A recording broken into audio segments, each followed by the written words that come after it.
Buenos días, clase. Good morning, class. Bonjour, class. I've been missing you guys so much. And I thought maybe we could share a story together. All of my ocean books are still at school, but I do have some of my very favorite books here at home.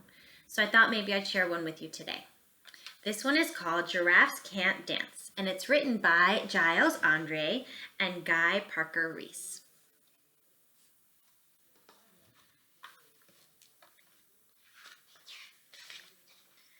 Gerald was a tall giraffe whose neck was long and slim, but his knees were awfully crooked and his legs were rather thin. He was very good at standing still and munching shoots off trees, but when he tried to run around, he buckled at the knees. Now, every year in Africa, they held the jungle dance, where every single animal turns up to skip and prance.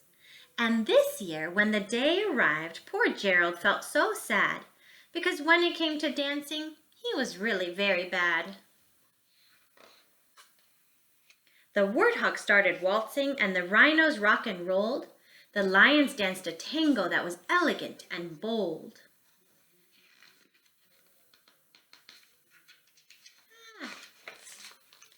The chimps all did a cha-cha with a very Latin feel, and 8 baboons then teamed up for a splendid Scottish reel.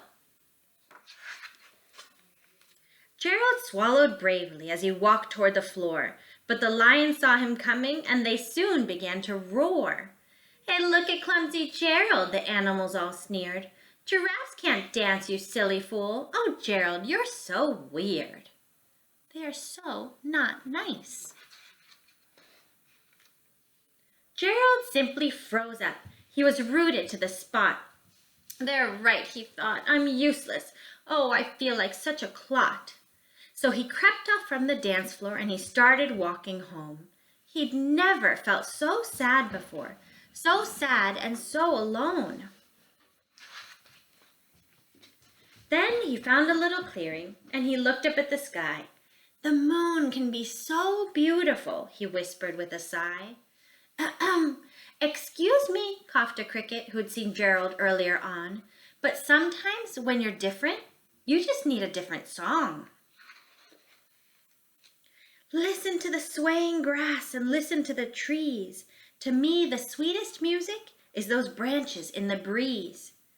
So imagine that the lovely moon is playing just for you. Everything makes music if you really want it to. With that, the cricket smiled and picked up his violin. Then Gerald felt his body do the most amazing thing. His hooves had started shuffling, making circles in the ground. His neck was gently swaying, and his tail was swishing round. Do you see his tail swishing? He threw his legs out sideways, and he swung them everywhere. Then he did a backward somersault and leapt up in the air.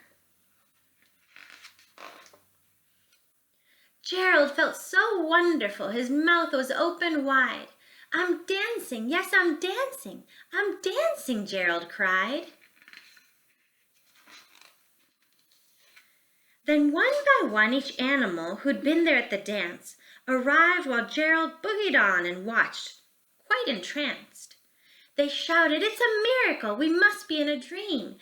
Gerald's the best dancer that we've ever seen!"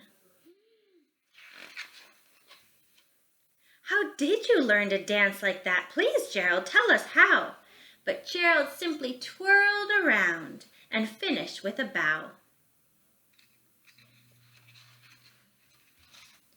Then he raised his head and looked up at the moon and stars above. "We all can dance," he said, "when we find music that we love." That's it for today. Join me tomorrow. I'll read another one of my favorites. Miss you guys. Mwah, mwah, mwah, mwah, mwah.